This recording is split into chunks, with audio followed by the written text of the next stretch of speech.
우리가 함께 어제와 오늘에 이어서 묵상하고 있는 느헤미야 10장은 이제 여러 사람들의 이름을 나열한 명단으로부터 시작이 됩니다. 어제 새벽 예배를 에 나오셨거나 아니면 영상으로 함께 예배를 드리신 분들 같은 경우에 말씀을 들으셨겠지만, 그 명단의 의미가 무엇인가 했을 때 그들이 그들의 이름을 하나님 앞에 기록하고 임봉하고 하나님 앞에 서약하는 그런 서약한 사람들의 이름입니다. 느헤미야 10장 1절의 말씀을 보면요, 이렇게 말씀이 시작됩니다. 그 임봉한 자는 하가랴의 아들 총독 느헤미야와 시드기야, 이러면서 여러 부류의 사람들, 여러 명의 그 가문의 이름들이 나오게 됩니다. 그들이 하였던 것이 무엇이냐면 그들의 이름을 임봉, 즉 영어로 seal, 그들의 이름을 반영구적으로 기록하고 그것을 하나님 앞에 서약하였는데요. 무엇을 위해서 서약하였느냐? 느헤미야 10장 29절의 말씀을 보시면 이렇게 말씀합니다. 다 그들의 형제 귀족들을 따라 저주로 맹세하기를 우리가 하나님의 종 모세를 통하여 주신 하나님의 율법을 따라 우리 주 여호와의 모든 계명과 규례와 율례를 지켜 행하겠노라고 하나님 앞에 서약하고 그들의 이름을 임봉한 자들의 이름이 10장 1절에서부터 27절까지에 걸쳐서 길게 그 말씀들이 나오게 됩니다. 어제 제가 말씀을 전하면서 말씀드렸던 것이, 그들이 29절에 보시면은 귀족들을 따라 저주로 맹세하였다라고 하는 말씀이 있습니다. 그들이 저주로 맹세하였다라고 하는 것은 그만큼 하나님 앞에 결기 있게 단호하게 하나님 앞에 그 의지를 드러내는 일이라고 말씀을 드렸고요. 또 하나님 앞에 저주로 맹세한다라고 하는 것은 자신의 목숨을 걸고, 제가 목숨을 걸고서라도 하나님께서 모세를 통하여 주신 그 율법, 그 규례와 율례를 지켜 행하겠습니다라고 하는 고백이라고 말씀을 드렸습니다. 이들이 왜 이런 고백을 할 수밖에 없었느냐? 그들이 그들의 조상들을 본 것이죠. 그들의 조상들, 아마도 할아버지 세대 아니면 증조 할아버지 세대에 그 포로로 끌려가게 되고 그 타지에서 포로 생활을 하는 비참한 모습을 보면서 복귀를 한 것입니다. 그들의 잘못이 무엇이었을까? 우리의 조상 세대의 잘못이 무엇이었을까? 결론은 하나님 앞에 하나님의 율례를 지키지 아니하였기 때문에 하나님의 심판이 우리의 민족 가운데에 있었구나. 그렇기 때문에 이들은 새로운 공동체, 느헤미야와 에스라와 함께 세워가는 이 새로운 공동체 가운데에 우리는 반드시 모세의 율법을 지켜야 되겠다. 우리가 피로 맹세해서라도 이것을 우리의 다음 세대에게도 전하고 우리의 세대도 이것을 철저히 지켜야 되겠다라고 고백하고 있는 것이 오늘의 본문까지 이어지는 말씀입니다. 그래서 어제의 본문의 말씀에서 그들은 구체적인 실천사항 2가지를 하나님 앞에 고백하고 서약하였는데요. 첫 번째는 통혼을 금지시켰습니다. 주변에 있는 이방인들과의 결혼, 그것을 금지시켜서 민족에 있는 사람들을 거룩하고 순결하고 또 구별된 민족으로 유지하려고 하였고요. 두 번째는 그들이 안식일을 철저히 지키겠노라고 서약을 하였습니다. 이 2가지 모두 하나님 앞에 거룩함, 즉 이 세상과는 구별된 삶을 살겠노라고 하는 이 민족의 고백인 것입니다. 오늘 우리가 함께 읽으신 하나님의 말씀 가운데에 이것에 이어서, 이 맥락에 이어서 3번째로 이 사람들이 하나님 앞에 고백합니다. 제가 피로 맹세하겠습니다. 제가 이것을 하겠습니다. 여러분, 본문을 함께 읽으시면서 느끼셨을까요? 그 3번째가 무엇일까요? 가장 많이 나온 단어 11조입니다. 오늘 예배드리러 잘못 나왔다 생각 드시는 분도 계실지 모르겠습니다. 저는 개인적으로 지난 3년 이상 이제 생명의 삶 말씀을 가지고 함께 말씀을 이 새벽 재단에서 나누면서 특별히 하나님께서 저에게 왜 자꾸 헌금 11조 이 말씀들을 저에게, 이 본문이 이렇게 로테이션으로 돌잖아요, 주시나 하는 생각을 솔직히 하였습니다. 지난달에도 한번 이번 달 초죠. 에도 한번 그 헌금하는, 이제 헌물하는 내용에 대한 말씀을 본문을 제가 전하기도 하였고요. 또 작년에 이제 말라기서의 말씀을 전할 때 그 길이가 길지 않기 때문에 딱 한 번 제가 전할 수 있는 기회가 있었습니다. 근데 그 유명한 말라기서 3장 7절에서 12절, 11조에 대한 말씀을 또 제가 그때 전하기도 하였고요. 사실 오늘도 원래 제가 말씀을 전하는 주가 아닙니다. 어떻게 된 거냐 하면 담임 목사님께서 샌안토니오로 이제 말씀을 전하러 가셔야 되기 때문에 저희 부사역자들의 스케줄을 좀 조정해야만 했습니다. 왜냐하면 3명이서 토요 새벽기도 설교를 로테이션을 하는데 김호재 목사님이 어제 금요 예배를 전하셨죠.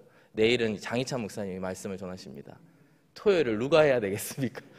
원래 제가 지난주였거든요. 느헤미야 8장 말씀, 제가 신학교 시절에 가장 은혜 받았던 말씀. 이제 이 회복된 공동체가 하나님 앞에서 말씀을 읽으면서 눈물을 흘리면서 아멘 아멘 했던 말씀, 제가 그 본문이 걸렸다, 아싸! 이렇게 생각하면서 얼마나 기뻐했는지 모릅니다. 그런데 로테이션에게 순서를 바꿀 수밖에 없는 상황. 제가 하나님 앞에 어떻게 말씀을 드렸냐면요, 주님 도대체 저한테 왜 그러세요? 이 말밖에 나오지 않았습니다. 근데 이제 저는 하나님의 메시지로 이 모든 상황들을 받아들이게 될 수밖에 없었는데요.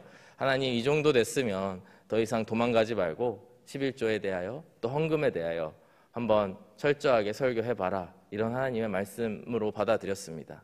그리고 한편으로는 목사가 되어서 올바른 헌금, 또 11조 생활에 대한 설교, 또 제가 부사역자로 있으면서 한번 해봐야 되겠다 하는 생각이 들어서 오늘 말씀을 전하게 됩니다. 사랑하는 여러분, 서론이 길었는데요, 오늘 전하는 이 말씀을 통하여서 여러분 가운데에 이 모든 말씀이 하나님의 음성으로 들려지시기를 주님의 이름으로 축복합니다.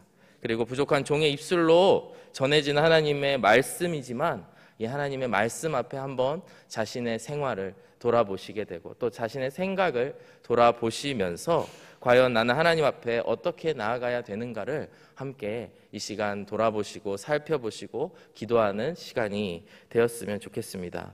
오늘 이 느헤미야 공동체, 이 새롭게 회복된 이 공동체는 그렇다면 왜 11조를 드려야 된다라고 피로 서약을 했을까요?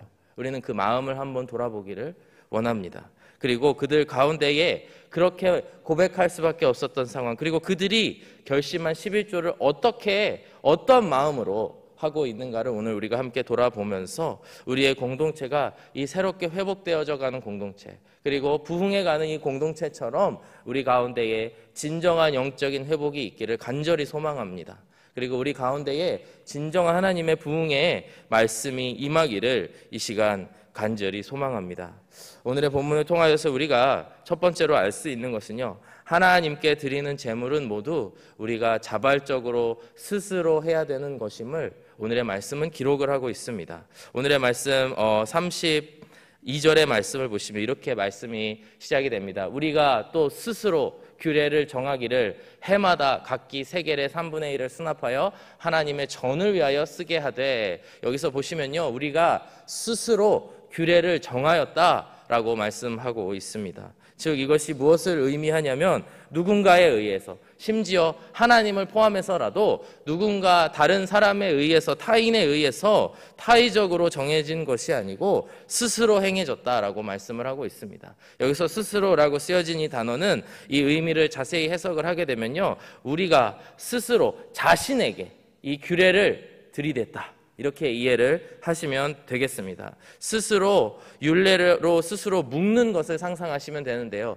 모세의 여러 율법들, 규례들을 지켜 행할 것을 스스로에게 채찍질하고 스스로를 그 틀 안에 가두고 있는 모습을 보이고 있는데, 그 연장선에서 마지막으로 헌금에 대한 이야기, 우리가 재물을 하나님 앞에 드리는 것, 3분의 1, 10분의 1 정해진 금액대로 드리는 것이야말로 이 모세의 율법을 지키는 것에서 반드시 빠지면 안 되는 상황이라고 말씀을 하고 있습니다.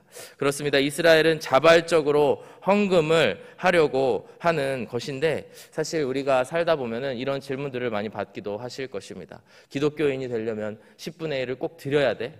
그렇게 안 드리면 안 돼? 이런 말씀을 들을 때가 있습니다. 그런데 여러분, 그런 분들이, 그런 질문을 가지고 계신 분들, 그런 질문을 하시는 분들 가운데에 우리가 믿는 기독교에 대한 너무나 잘못된 오해를 가지고 있다라고 하는 것입니다. 여러분, 엄연히 따지고 보면 신약 시대를 살고 있는 우리들에게 해야만 하는 것은 없습니다. 해야만 하는 헌금은 없고 해야만 하는 어떤 율법은 없고 아무것도 우리가 해야만 하는 것은 없습니다. 엄연히 따지고 보면 우리가 스스로 우리의 마음을 다하여 해야 된다. 한 단계 더 나아가면 예수 그리스도를 믿는 자들에게는 성령님이 우리의 마음속에 오시기 때문에 우리의 마음속에 계시는 성령님이 하라고 하시는 대로 스스로 하는 것이 우리가 살아가는 신약시대의 특징이라고, 구약시대와 구별되는 일들이라고 이야기를 할 수가 있습니다. 예를 들면 술에 대한 이야기를 좀 해보고 싶습니다. 어떤 사람들이 똑같이 이야기할 수 있죠.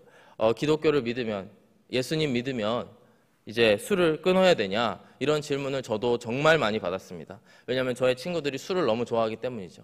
그래서 술을 끊지 않아도 예수님 믿을 수 있다, 교회로 와라, 일단 이런 이야기들을 많이 나눈 적이 있습니다. 그런데 이 부분에 있어서도 너무나 잘못된 오해가 있는 것이죠. 예수님을 믿으면 반드시 술을 끊어야 되는 것이 아니고 예수님을 믿기 때문에 술을 끊는 자리에 나아갈 수밖에 없는 것이 우리들 가운데에 일어나는 영적인 사건들이다라고 하는 것입니다. 예수님을 믿으면 우리 안에 영적인 거룩한 변화들이 일어나게 됩니다. 왜냐? 성령님이 우리 안에 임하시기 때문이죠. 근데 그 가운데에 술을 끊고 싶은 마음이 자꾸 들게 된다는 것입니다. 왜 끊고 싶을까요? 왜 술을 끊고 싶을까요? 여러 이유가 있겠지만 예를 들어서 한 가지를 예로 들자면 술에 취해서 술의 지배를 받는 것이 너무나 불편해지는 것입니다. 왜 그러냐 하면 내가 술을 먹게 되면 이제 취하게 되겠죠. 취하게 되면 기억이 안 날 수 있겠죠. 그래서 인사불성이 되어서 나도 모르게 하는 나의 행동들 때문에 만약에 다른 어떤 영혼이 시험에 들게 되고 그 영혼이 그들의 그 가운데에 실족하게 되는 것이 너무나 나의 마음속에 불편해지는 것입니다.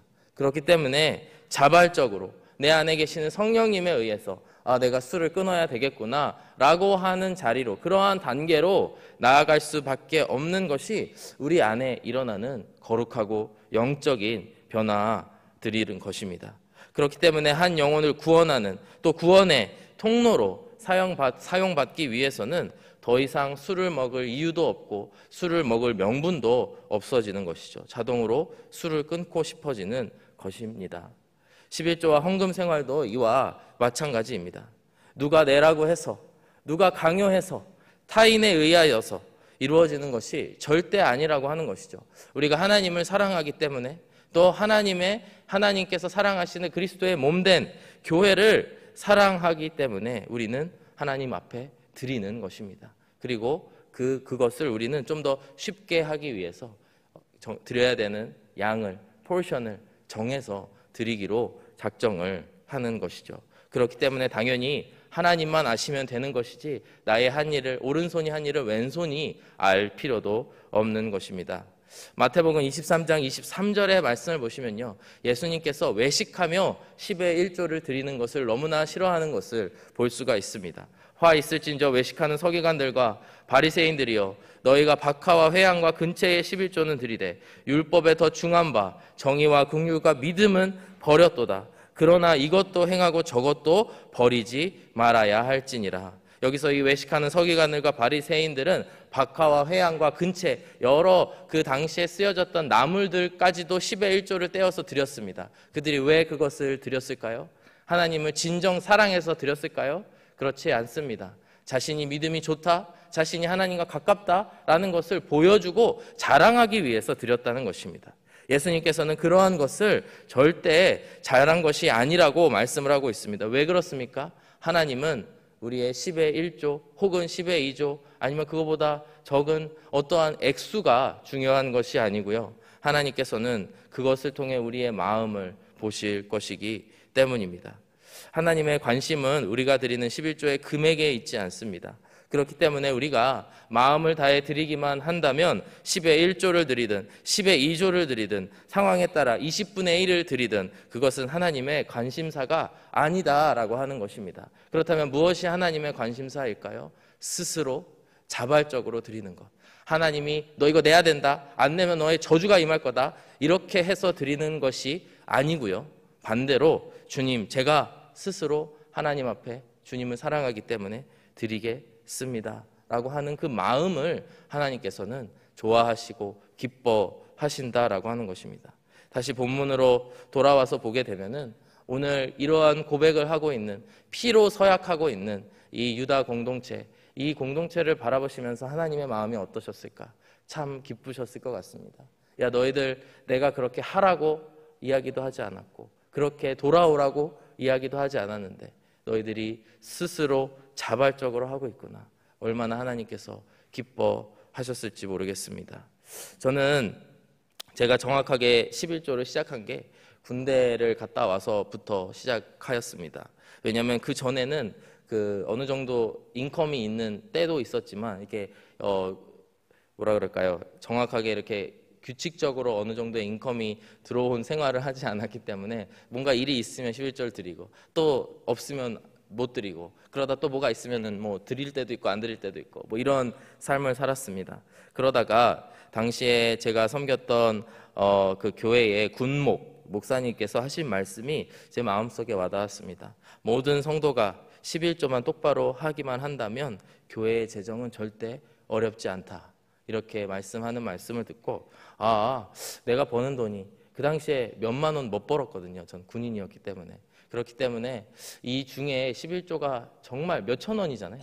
몇천 원이지만 이것을 드림으로 인해서 내가 사랑하는 교회가 든든히 서갈 수 있는 건가 하는 생각이 들게 되었고 지금부터 실천하지 않으면 평생 못하겠다라고 하는 생각이 들어서 그때부터 자발적으로 11조를 드리기로 마음을 먹었습니다. 근데 그때 그 목사님의 말씀을 통해 제 마음속에 깊이 내려온 것이 무엇이냐면 저의 중심을 보게 되더라고요.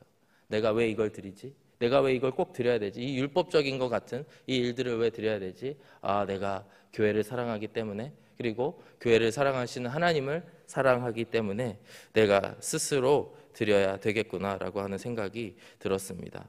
오늘의 본문 32절과 33절의 말씀을 보시면은 이 분량을 정해서 드리는 것이 하나님의 전을 위하여 드리고 있음을 우리가 볼 수가 있습니다. 32절과 33절의 말씀을 보시겠습니다. 우리가 또 스스로 규례를 정하기를 해마다 각기 세겔의 3분의 1을 수납하여 하나님의 전을 위하여 쓰게 하되 곧 진설병과 항상 드리는 소제와 항상 드리는 번제와 안식일과 초하루와 정한 절기에 쓸 것과 성물과 이스라엘을 위하여 속죄제와 우리 하나님의 전에 모든 일을 위하여 쓰게 하였고 즉 이 모든 일을 정해서 스스로 드린 이유는 그 시대에 하나님께 예배드리기 위해 또 하나님의 손을 통하여서 연약한 자들을 구제하는 일들을 위하여서 쓰도록 드려졌다라고 하는 것입니다. 여러분 우리가 헌금 생활을 하면서 또 11조의 생활을 할지 안 할지 아니면 얼마나 할지를 정하면서 정말 우리에게 필요한 것은 스스로 자발적으로 해야 되는 것인 줄로 믿습니다. 우리가 신약시대를 살고 있기 때문에 우리가 해야 될 것은 두 가지밖에 없습니다. 하나님께서 주신 계명과 지상대 명령인데요.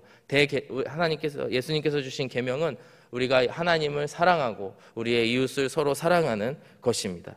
그리고 두 번째로 이 지상대 명령은 우리가 땅 끝까지 이르러서 복음을 전해야 되는 사명, 그것이야말로 우리가 해야 되는 일입니다. 그 밖의 일들은 우리가 정해서 스스로 해야 된다라고 하는 것이죠. 그러나 그 지상대 명령을 이루기 위해서 우리가 우리의 재물을 나누고 드려야 된다면 우리가 기뻐하는 마음으로 스스로 자발적으로 드리시길 주님의 이름으로 축복합니다. 고린도후서 9장 7절의 말씀 각각 그 마음에 정한 대로 할 것이요 인색함으로나 억지로 하지 말지니 하나님은 즐겨내는 자를 사랑하시느니라 말씀하고 있습니다. 사랑하는 여러분, 오늘 말씀을 통하여서 우리의 헌금 생활을 돌아보는 시간이 되길 원합니다. 그러나 여러분의 액수를 돌아보거나 얼마나 빈번하게 드리는 것을 돌아보거나 그것도 중요한 일이겠지만 여러분들의 마음, 저의 마음, 우리가 하나님 앞에 어떠한 마음을 스스로 자발적으로 드릴지를 고민하게 되시는 이 아침이 되기를 주님의 이름으로 축복합니다. 하나님은 스스로 부족함이 없으신 분입니다. 우리의 어느 정도의 물질을 원하시지 않습니다. 그러나 물질을 통하여서 고백되어지는 우리의 마음을 원하신다는 것입니다. 주님을 사랑하는 마음의 표징으로서 드려지는 헌금과 11조가 되시기를 축복드립니다. 두 번째로 오늘의 말씀을 통하여서 우리가 알 수 있는 것, 하나님께 드리는 제물은 하나님이 전부임을 고백하는 도구임을 우리가 기억을 해야 됩니다. 36절 이하의 오늘의 본문의 말씀을 보시면요, 첫 열매에 대한 말씀들이 나오게 되는데요, 36절의 말씀을 함께 보시겠습니다. 또 우리의 맏아들들과 가축의 처음 난 것과 소와 양의 처음 난 것을 율법에 기록된 대로 우리 하나님의 전으로 가져다가 우리 하나님의 전에서 섬기는 제사장들에게 주고, 또 처음 익은 밀의 가루와 거제물과 각종 과목의 열매와 새 포도주와 기름을 제사장들에게 가져갔다라고 말씀은 기록을 하고 있습니다. 여러분, 성경에서 첫 열매가 갖는 의미가 굉장히 중요합니다. 첫 열매는 그야말로 말 그대로 첫 번째로 난 것, 첫 번째로 받은 것을 의미하는 것이죠. 아들로 치면 맏아들, 그리고 이제 소 중에서, 송아지 중에서도 첫 번째로 얻은 송아지, 양, 모든 하나님께서 주신 열매까지도 모든 것의 첫 번째를 구별되고 소중하게 여겼습니다. 그리고 그것을 하나님 앞에 드렸습니다. 무슨 의미를 가지고 있기 때문일까요? 첫 번째로는 가장 좋은 것을 상징하는 의미가 있습니다. 하나님 앞에 하나님께서 나에게 10개를 주셨다고 한다면 그 첫 번째를 하나님께 드림으로써 가장 좋은 것, 내가 받은 가장 좋은 것을 하나님께 드리는 것을 의미하고 있습니다. 두 번째로 첫 열매를 드리는 것은 나머지 9개 전부도 하나님의 것임을 고백하는 행위로 첫 열매를 드리는 것이 여겨졌습니다. 어떤 분들은 오해하시는 분들이 있으실 것입니다. 우리가 11조를 드린다거나 했을 때에 하나에서부터 10개까지가 다 내 건데 9개는 내가 가지고 마지막 10개, 10번째 하나님께 떼어드려야 되겠다, 이렇게 생각하시는 분들도 계실 수 있습니다. 그러나 우리가 드리는 10의 1조라고 하는 것은 가장 좋은 것, 내가 가장 먼저 받은 것, 그리고 가장 귀한 것을 하나님 앞에 첫 번째 열매를 드림으로써 원래 나머지 모든 것, 이 전부가 하나님의 것임을, 하나님께 받은 것임을 고백하는 행위라고 하는 것입니다. 이러한 고백을 새롭게 세워져가는 이 느헤미야와 에스라를 통하여서 세워지는 공동체 가운데에서 우리의 공동체는 이 고백을 반드시 잊지 말고 해야 되겠다, 우리의 목숨을 걸어서라도 이 고백을 잊지 말아야 되겠다라고 고백한 것입니다. 여러분, 이러한 고백이 넘쳐나는, 모든 것이 하나님의 것인데 가장 좋은 것을 주님께 드리겠습니다, 이런 마음을 하나님께서도 기뻐하시지만요, 그러한 사람들이 많은 공동체가 얼마나 건강한 공동체가 될 수밖에 없겠습니까? 하나님, 내가 하나님 없이 이 모든 돈을 벌 수 없는 사람입니다. 그럼에도 불구하고 하나님께서 이 소산과 수확물을 얻을 수 있게 하셨습니다. 감사합니다. 하나님께서 베풀어 주신 은혜로 말미암아 이 중에 가장 좋은 것, 가장 첫 번째 열매를 주님 앞에 드립니다. 이렇게 겸손하고 은혜로 가득 찬 사람들이 모인 공동체가 얼마나 건강하게 세워질 수밖에 없겠습니까? 하나님께서 주인 되시고 하나님께서 공급자 되시고 하나님께서 창조자이심을 믿는 사람들이 그들의 첫 열매를 주님께 드리기는 것이 하나님께서 기뻐하시는 고백의 증표라고 할 수가 있습니다. 11조의 효시와 같은 말씀이라고 할 수 있는 이제 창세기 14장의 말씀을 보시게 되면요, 아브라함이 멜기세덱이라고 하는 제사장을 만나게 됩니다. 정말 말도 안 되는 상황에서, 너무나 불리한 상황에서 전쟁에 승리하여서 아브라함이 엄청나게 많은 전리품을 얻게 됩니다. 그러나 아브라함은 알았던 것이죠. 이 전쟁에서 승리한 것이 나의 힘, 나의 능력, 나의 군사를 통하여서 이루어진 게 아니다. 하나님을 통하여서, 오직 하나님을 통하여서 이루어진 것임을 아브라함은 알았습니다. 그때 만나게 된 하나님의 높으신 제사장, 지극히 높으신 하나님의 제사장인 멜기세덱에게 그 전리품의 10분의 1을 드리는 모습을 우리가 볼 수 있습니다. 창세기 14장 20절의 말씀, 너희 대적을 내 손에 붙이신 지극히 높으신 하나님을 찬송할지로다 하매 아브라함이 이 얻은 것에서 10분의 1을 멜기세덱에게 주었더라. 이것이 첫 열매를 드리는 자의 모습입니다. 창세기 28장으로 가게 되면 야곱의 이야기가 나오게 되는데요, 그의 이야기도 이와 비슷합니다. 에서를 피하여서 도망하던 중에 하란에 이르게 됩니다. 그가 꿈 중에 하나님을 만나게 되고 하나님께서 그에게 복 주시겠다고 약속을 해 주십니다. 그리하였더니 야곱이 그곳의 이름을 베델, 하나님의 집이라고 짓고 다음과 같이 서원을 합니다. 창세기 28장 20절에서 22절의 말씀입니다. 야곱이 서원하여 이르되 하나님이 나와 함께 계셔서 내가 가는 이 길에서 나를 지키시고 먹을 떡과 입을 옷을 주시어 내가 평안히 아버지 집으로 돌아가게 하시오며 여호와께서 나의 하나님이 되실 것이요 내가 기둥으로 세운 이 돌이 하나님의 집이 될 것이요 하나님께서 내게 주신 모든 것에서 10분의 1을 내가 반드시 하나님께 드리겠나이다. 이렇게 고백을 합니다.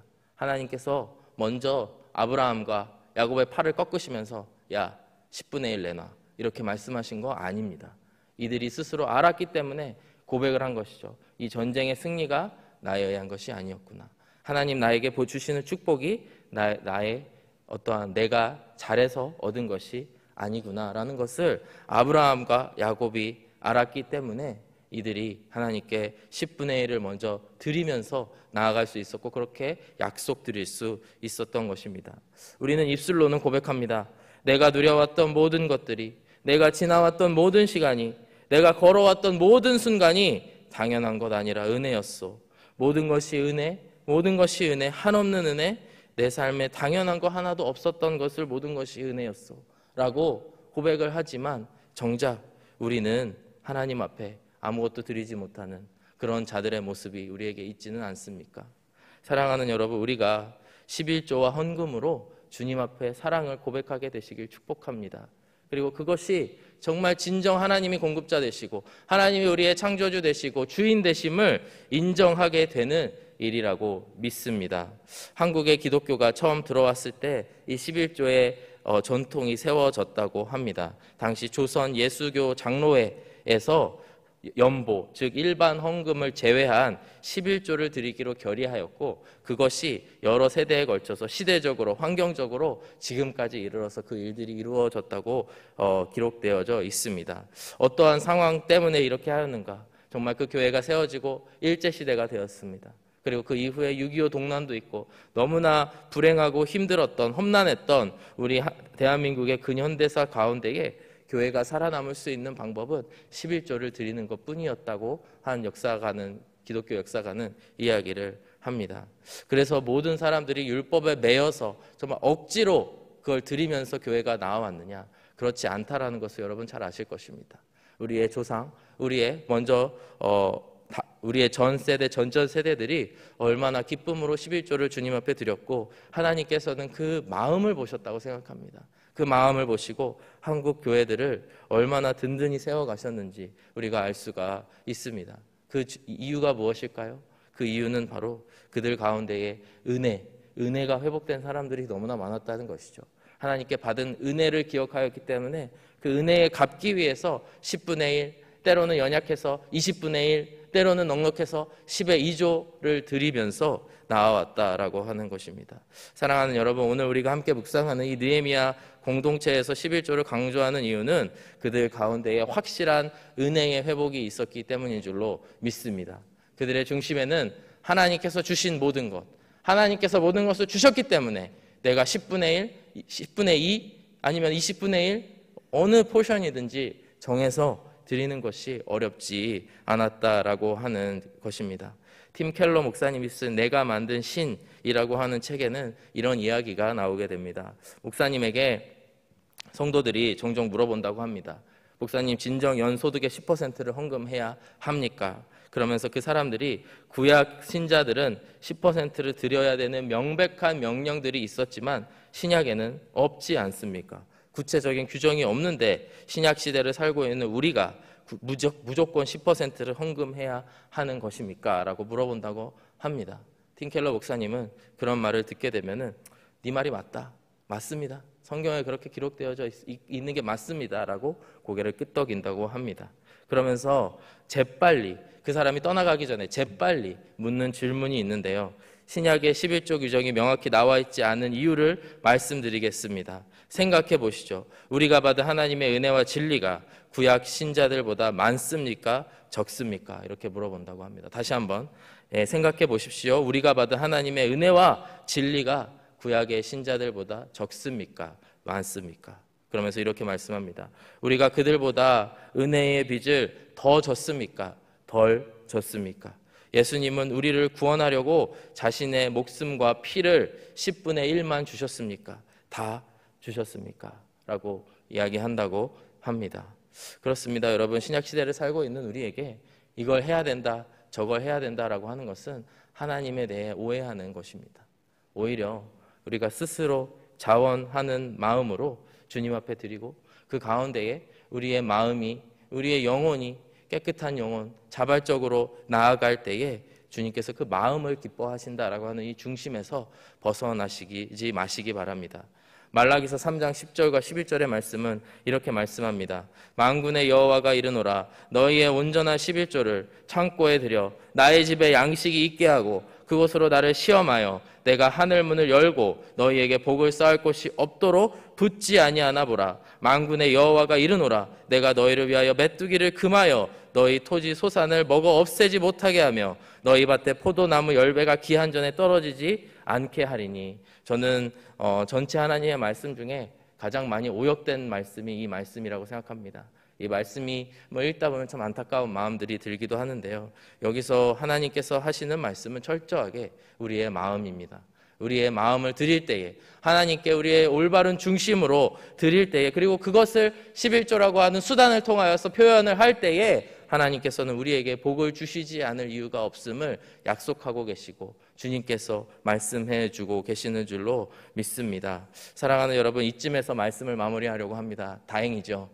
말씀을 마무리하면서 저에게 지난 한 주간, 또 길게는 2주간 이 말씀을 준비하면서 드는 한 가지 질문이 있었습니다. 그럼 너는 이런 말씀을 전할 자격이 있냐? 너는 이러한 말씀, 너는 그럼 잘 살고 있니? 라고 하는 질문이 제 자신을 계속해서 찌르는 질문 가운데의 하나였습니다.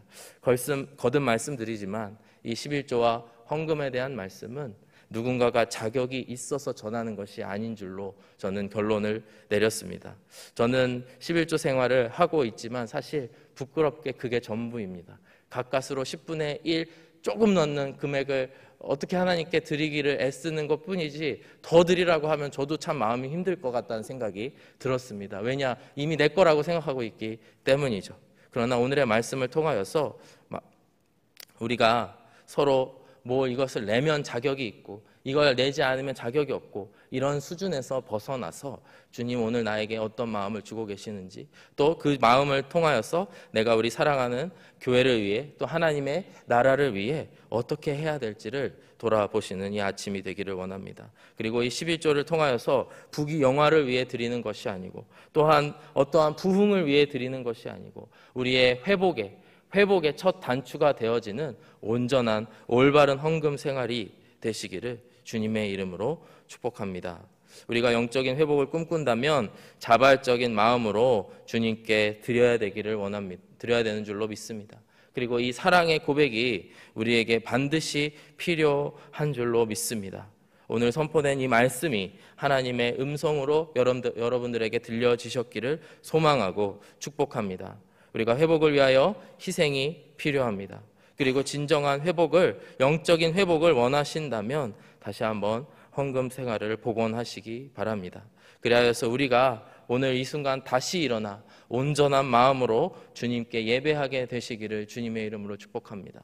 다시 일어나 주님께 예배하는 것이 우리의 유일한 기쁨이 되시기를 주님의 이름으로 축복합니다. 예배 생활에는 우리의 찬양도 있고 말씀도 있지만 헌금은 빠질 수 없다라고 하는 것을 다시 한번 말씀을 드리며 말씀을 마무리하기를 원합니다. 여러분의 삶이 주님의 기쁨이 되어서 나의 모든 것을 드리더라도 아깝지 않을 만큼, 그만큼 여러분들의 기쁨으로 충만한 삶을 살게 되시기를 소망하고 축복합니다. 이 시간 함께 찬양하며 나아가시겠습니다. 지난달에 금요 예배 가운데에 함께 불렀던 찬양인데요. 우리 교회에서 많이 부르지 않았던 찬양인데요. 다시 일어나라고 하는 찬양입니다. 찬양의 가사를 묵상하시면서 오늘 우리에게 하나님 주시는 마음에 귀 기울이시게 되기를 주님의 이름으로 축복합니다.